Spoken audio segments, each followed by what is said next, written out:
everyone, Ashley here with another reaction video, and well, this one happens to be on my good friend Danny's channel.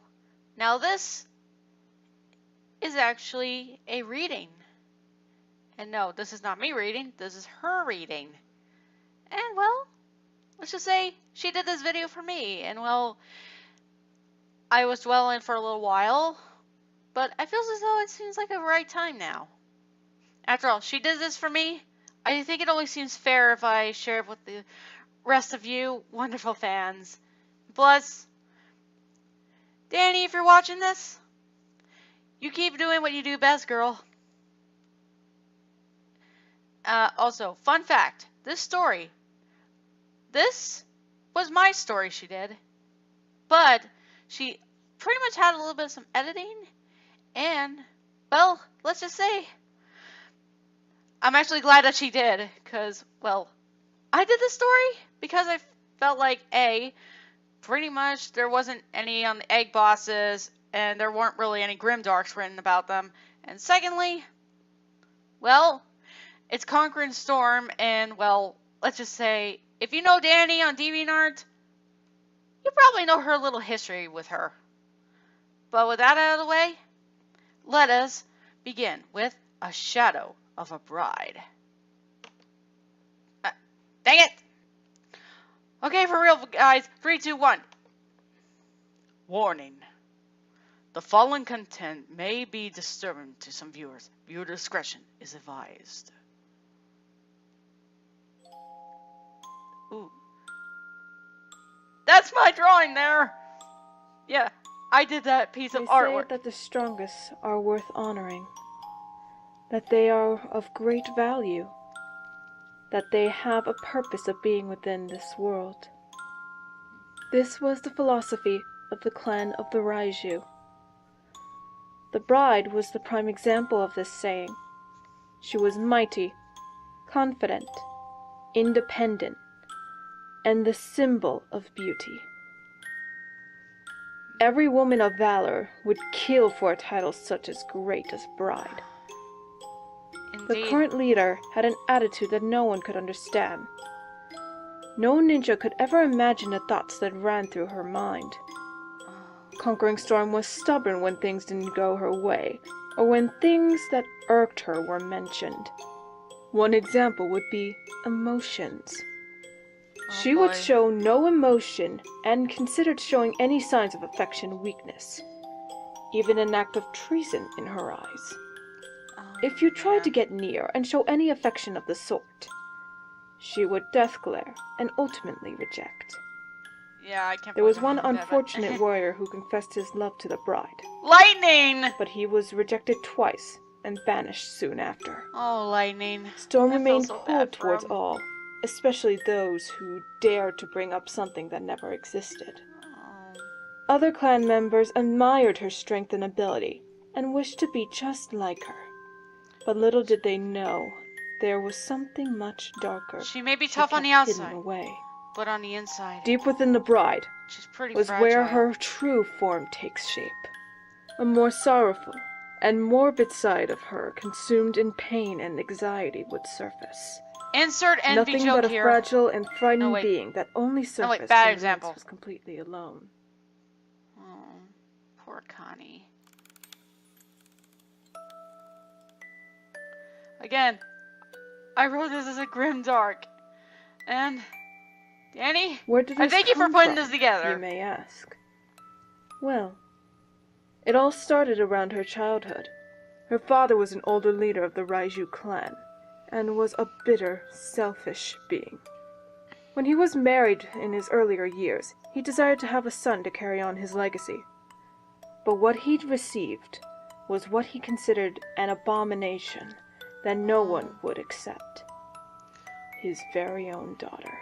Why did I make Conquering The only one who Storm's showed any kind of affection story towards Storm was her mother. Seemed kind of She similar to nurtured envy. and taught the Oh young my lynx God. right from wrong for most of her life.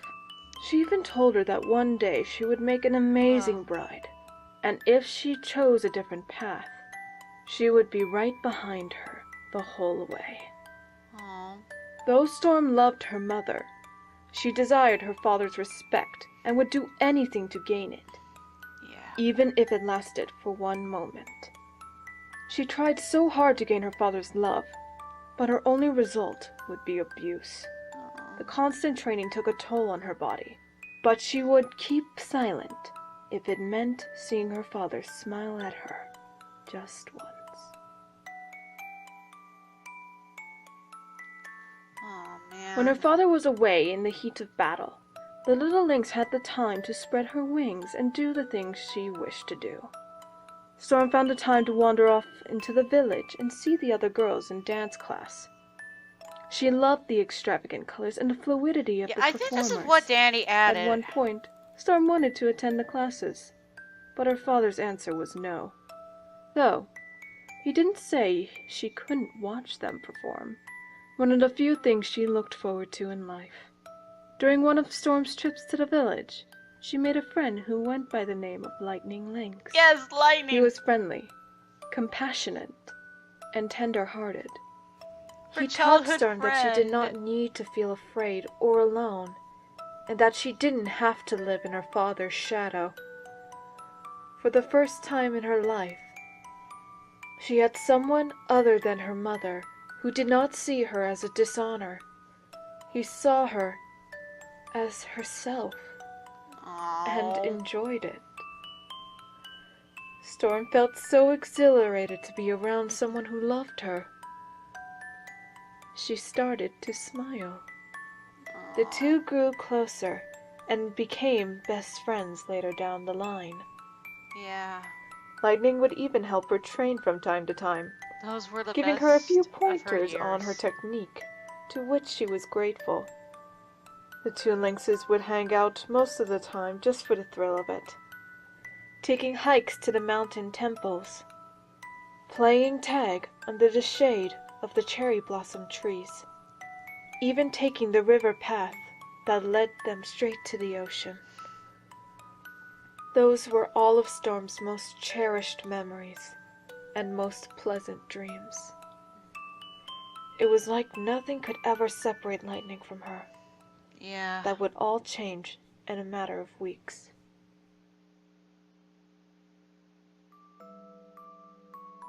During one of their meetups, Lightning noticed something was wrong. He could see that Storm had bruises and scratches covering most of her body. Lightning asked what happened, but she refused to talk.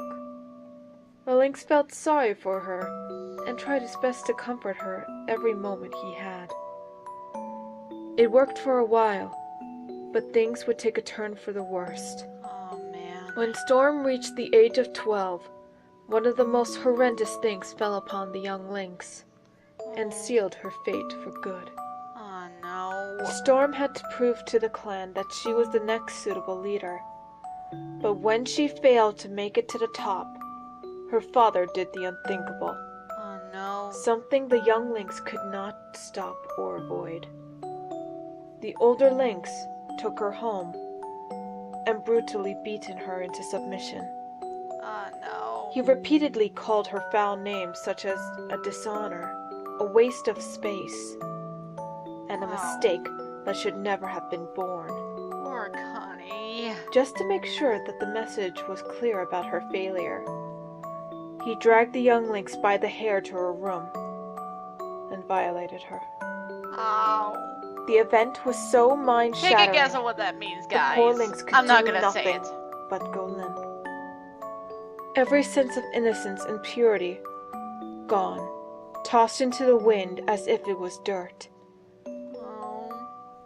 The last thing she remembered was her father grabbing a blade and slashing her left ear as a mark of dishonor. Storm blacked out, For some and was reason, left in her Archie room kind of for 3 days, mixes that up at with times. no food or water, bound and naked like a wild animal. Oh. It was from that day forth, Storm no longer desired anyone's affections. Only her father's approval would give her peace of mind. She desired to become stronger and obtain the title of bride, even if it meant throwing away everything she once held dear, or her heart in the process. Including She made no Lightning. complaints, no mistakes, and no hesitations to take what she wanted. Only the strong deserved to rule over the lands. No weak cowards should be in sight.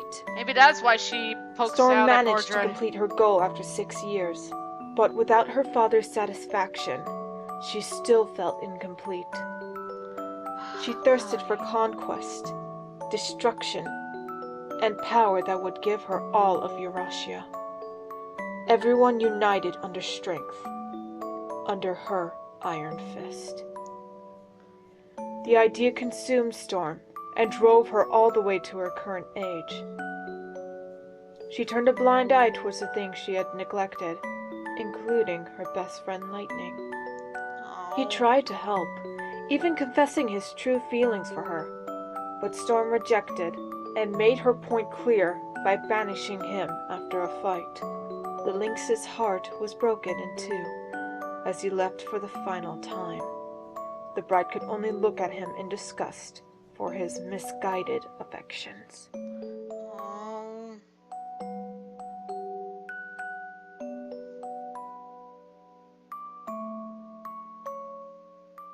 It is not over yet. It's not over yet. I thought it was over, but As time went on, Conquering Storm joined the Eggman Empire and gained a better foothold over the region. She felt content with her progress, but the voices of the past started to catch up with her. Oh no. Every time she shoved those feelings down, they would always resurface, louder than the last. The guilt started to eat away at Storm, as the realization of what she had done and what she had become revealed itself to her. The lynx refused to acknowledge or accept the fact of what has become of her, and she would silence it with whatever she had at her disposal. Oh, man. Storm tried to resolve it with extra meditation, but her mind could never be cleared. Not when all she could see was her father staring down at her in disappointment, anger, and disgust, while all her victims wailed and laughed at her. She tried training longer hours so her mind would be distracted, but every move she performed came with a voice echoing in the back of her head, saying that it was horrible or imperfect. She would keep retrying over and over again until it felt right. But by the time she was satisfied with the results, her feet would bleed from the constant wearing of her paw pads. But if Storm couldn't obtain that perfection, she would starve herself as a punishment. Each method failed to make her better or silence the voices on the inside. Not even combining the methods could create a remedy. But the more she sat there and did nothing, the closer the darkness would come to take another bite out of her sanity. Storm started to become desperate, and the only way to release the pain was with self-infliction. The pain gave her a temporary numbing, but it still wasn't enough. Storm couldn't comprehend how great the darkness had grown. It crept into her thoughts, Hello, darkness, her actions, my old friend. even her dreams. Oh. Every night was the same nightmare. Her father's abuse, the constant taunting of her enemies and Conquering victims, despair. and her would-be lover, leaving her to her fate. Oh. Storm would often whisper in her sleep the same 3 phases. Am I worth anything to you? I'm sorry. Please forgive me. Storm had enough of seeing the same nightmare to the point she kept herself awake all day and all night, so she wouldn't have to see those faces again. But her body would collapse after so many hours of sleep deprivation. No amount of pain or distractions could take her mind off the cursed subjects, but she couldn't cry for help. She refused to give up the torment, She's stubborn unless like that. she wanted more dishonor upon her name.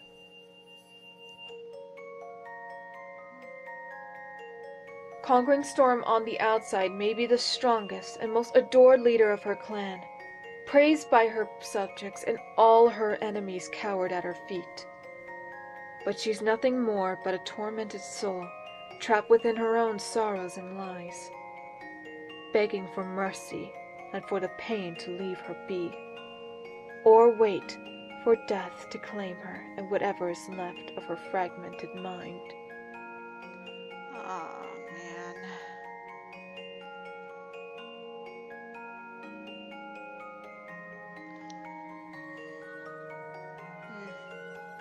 Thanks for watching. Danny, thank you.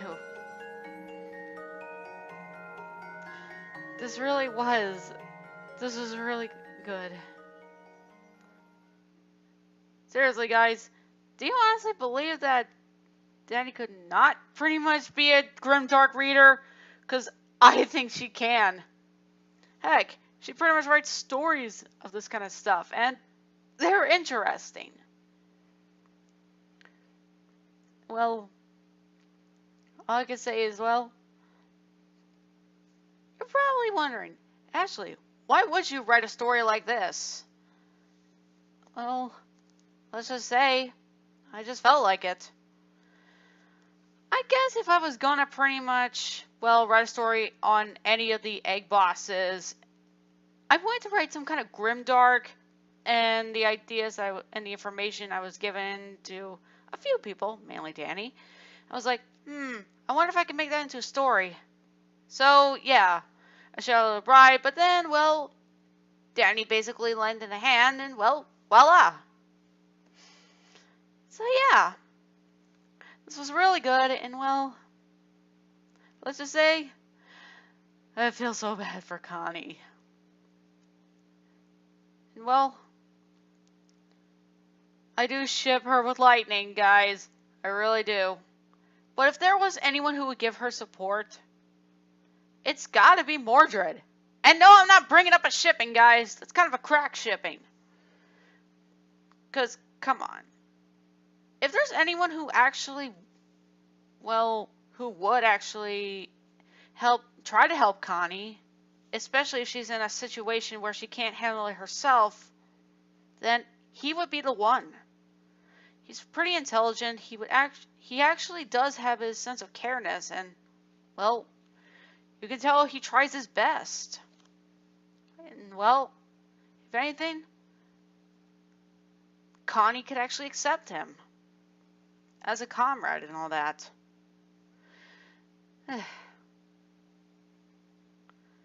Well, guys, that's all I'm gonna say. I hope you all enjoyed this, and go to Danny's channel, tell her to Ashley send you, and give her a like and subscribe because she makes really good content. Well, we love you, girl. You keep doing what you're doing. This is Ashley, aka Dragon Lover 95. I will see you all later. Bye bye, everyone.